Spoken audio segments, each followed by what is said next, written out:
Bismillahirrahmanirrahim. Assalamualaikum warahmatullahi wabarakatuh. Waalaikumsalam warahmatullahi wabarakatuh. Selamat pagi, salam sejahtera bagi kita sekalian.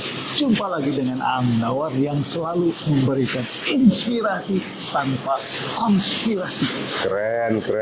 Hari ini saya ketemu lagi dengan Prof. Agus Pakpahan. Beliau adalah pernah jadi Dirjen Perkebunan dari Deputi Kementerian BUMN. Luar biasa ini, Prof. Nah, pembahasan kali ini adalah membahas bagaimana pembangunan Indonesia ke depan. Jadi pilar-pilar kita ekonomi di Indonesia ini sebetulnya di dalam undang-undang terdapat ada koperasi, dan Bapak Koperasi Indonesia ini Pak Prof. Bung Hatta ya. Nah, Prof, mohon pencerahannya Prof nih, bagaimana ini pembangunan di Indonesia ini, koperasi ini kok belum kelihatan muncul seperti yang ada di Eropa, yang ada di New Zealand gitu, Prof. Gimana, Prof? Oke. Ya, terima kasih Pak. Nih kita ketemu lagi. Jadi pertanyaannya begini sebetulnya. Ya. Sebetulnya pemaknaan pembangunan itu harusnya bagaimana sih? Makna pembangunan. Iya, ya, ya. Nah, yang cocok untuk negara berkembang. Ya. Khususnya Indonesia nih. Khususnya Indonesia yang cocok bagi negara yang melepaskan diri dari penjajahan. Yang udah merdeka. Udah merdeka. Dan kemerdekaan itu bukan hadiah.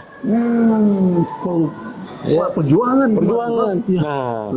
Nah, jadi kalau itu sudut pandang kita, ya, maka saya merumuskan pembangunan itu harusnya dilihat sebagai pemerdekaan.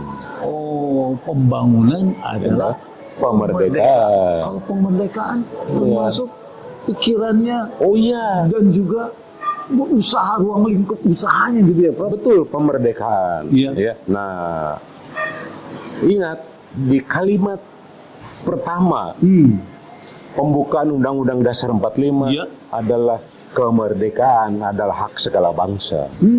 Kata kemerdekaan itu. Kemerdekaan ya. Betul. Kenapa? Kalau tidak ada kemerdekaan, maka tidak ada isu keadilan. Ini nggak ada keadilan sosial, nggak ada semuanya. Pancasila 55, Pancasila nggak ada ya? Kalau nggak ada kemerdekaan. Ini. Iya. Nah, jadi ya dengan pembangunan sebagai pemerdekaan, kita itu melanjutkan evolusi dari kelahiran Indonesia merdeka 17 Agustus 45. Kelanjutannya. Iya. Nah, karena apa? Karena memang dulu kita dijajah, nggak ada kemerdekaan. Iya. Dalam era tidak dalam situasi tidak ada kemerdekaan, perbudakan itu halal. Iya. Ya. Betul. Nah, ini dulu nih konteks ini. Nah, sekarang setelah merdeka, mari kita cek strategi pembangunan nasional, misalnya gitu. Apakah cocok dengan pemerdekaan? Oke, anggap asumsi cocok. Asumsi cocok. Tapi apa yang kita jumpai? Pemikiran yang dibangun tahun 70-an. Ya, ada yang nyebut mafia Berkeley, ada yang menyebut apa-apa, ya, berkembanglah, ya ekonomi Indonesia, tok.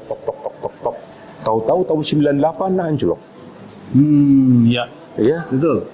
Tahun 98 kita income per kapita kita hilang setengahnya, krisis moneter, krisis ekonomi. Kita masuk ke dalam genggaman IMF.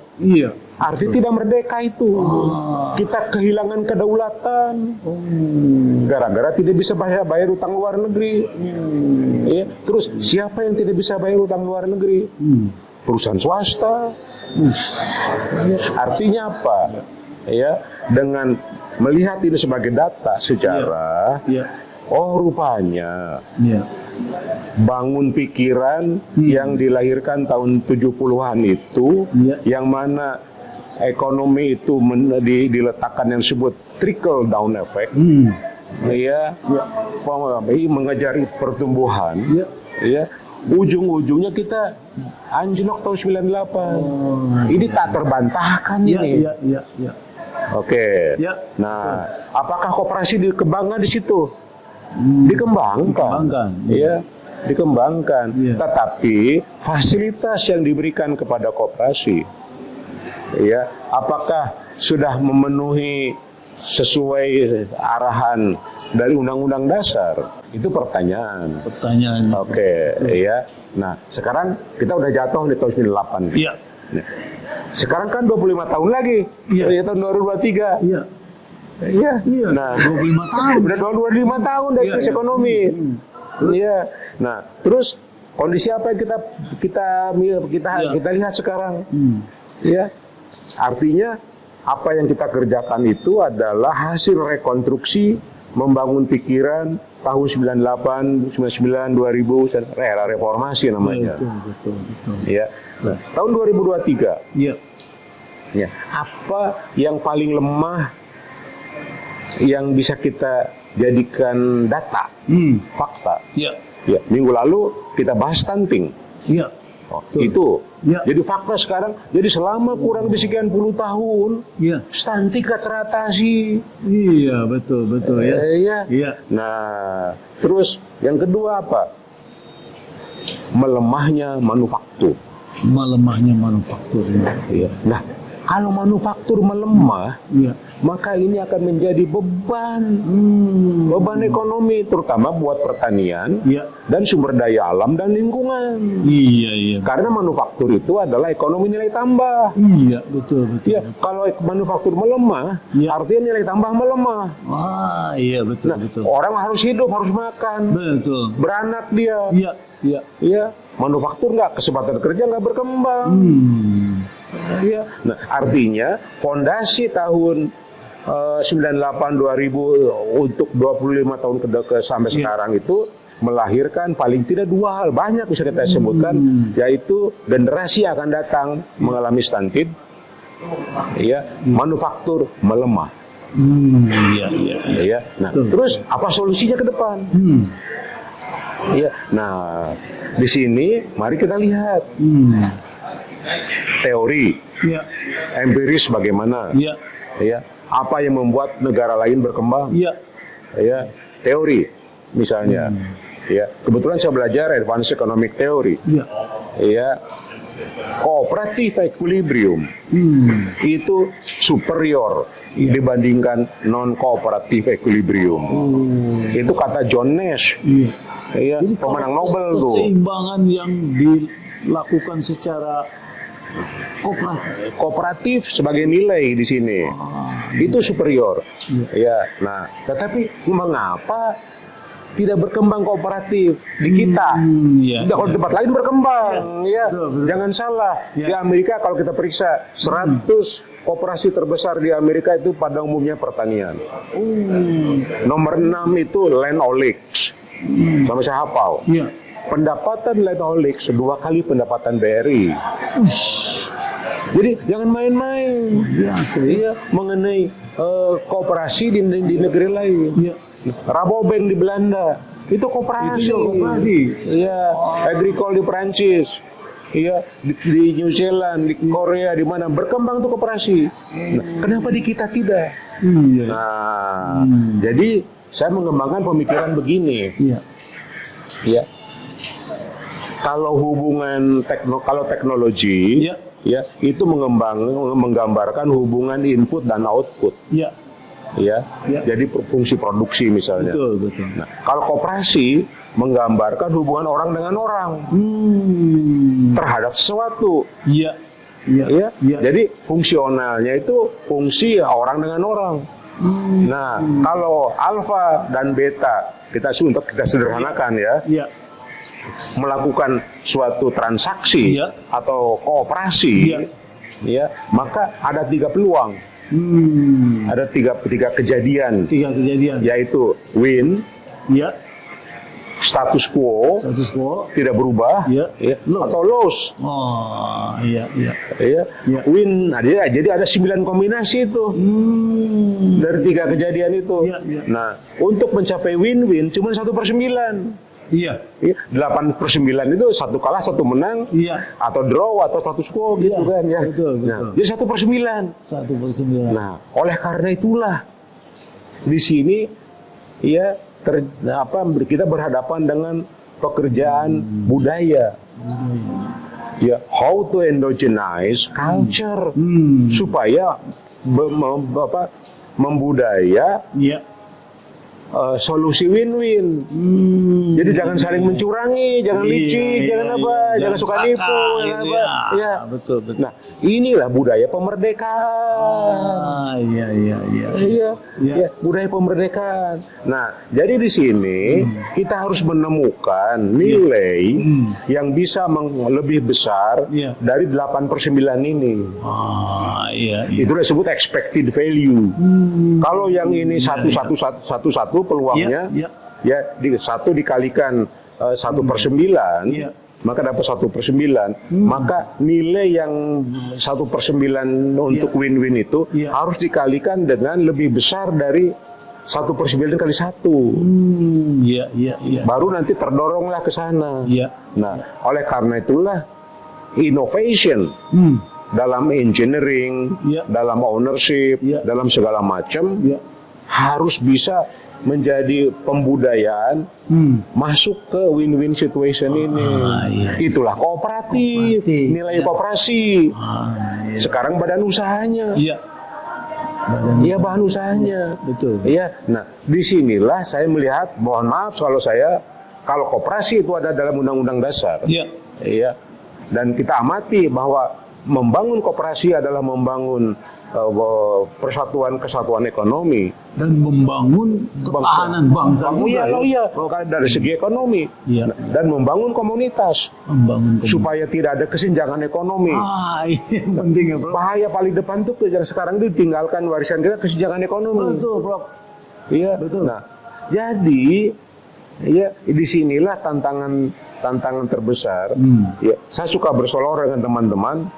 Ya, kalau ketahanan nasional dari kacamata militer, ada sekolahnya, yaitu AMN, betul. pendidikan militer, Capas, Nah, terus kalau ketahanan nasional di bidang ekonomi apa?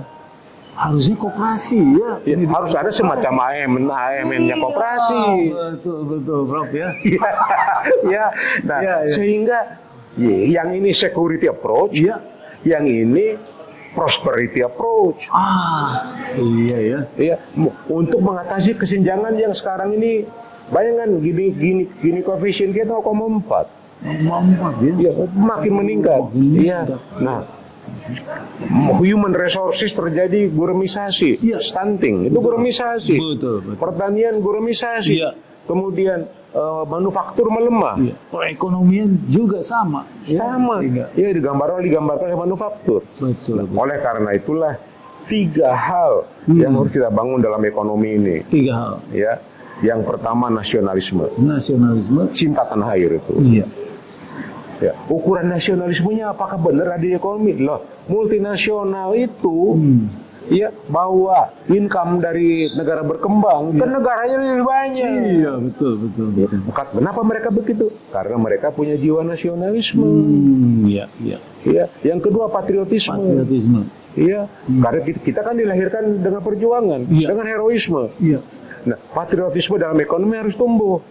Apa itu? Jangan manja, jangan lembek. Kerja keras. Untuk bersaing, daya saing. Jangan impor. Apa-apa impor, kita harus punya kepuasan kreatif, mengatasi masalah. Nah, yang ketiga, idealisme. Iya, jadi nasionalisme, patriotisme itu karena kita punya idealisme. Apa idealisme kita? Pancasila. Jadi kalau saya beraliran Pancasila, kaya sendiri saya nggak mau. Iya betul, harus bersama-sama semua komponen Nah, bangsa. Itulah alat kaum miskin, Iya. kaum tertinggal supaya bisa mengubah nasib. Iya. Itu lewat koperasi badan usahanya. Ini ya Prof, Iya. artinya memang kita tidak pernah merancang ketahanan bangsa ini dari sisi prosperity ini ya Prof. Iya. Kebersamaan. Ya, trickle down effect itu halusinasi itu ilusi gak akan terjadi di mana-mana. Ya. Iya. Aduh. Iya. Sekarang kan sudah banyak corporate university. Iya. Nah, sekarang sebetulnya yang diperlukan adalah ini pondasi yang sangat penting di dalam prosperity ini adalah membangun kebersamaan Iya. dalam hal win-win solution tadi ya. Betul. Nah, ini Prof. Ini sangat menarik Prof. Rasanya ini ke depan harus menjadi fokus fokus utama setelah stunting oleh pemerintah dan juga oleh mulai dari kita nih Prof ya. Kita punya komunitas mulai membangun kesadaran bahwa di balik pembangunan ini ternyata ada yang tertinggal untuk dibangun dengan kokoh dan kuat. Demikian yang bisa saya sampaikan. Dan Prof, terima kasih Prof. Sama-sama, terima kasih. Mudah-mudahan bermanfaat. Amin. Assalamualaikum warahmatullahi wabarakatuh. Waalaikumsalam warahmatullahi wabarakatuh.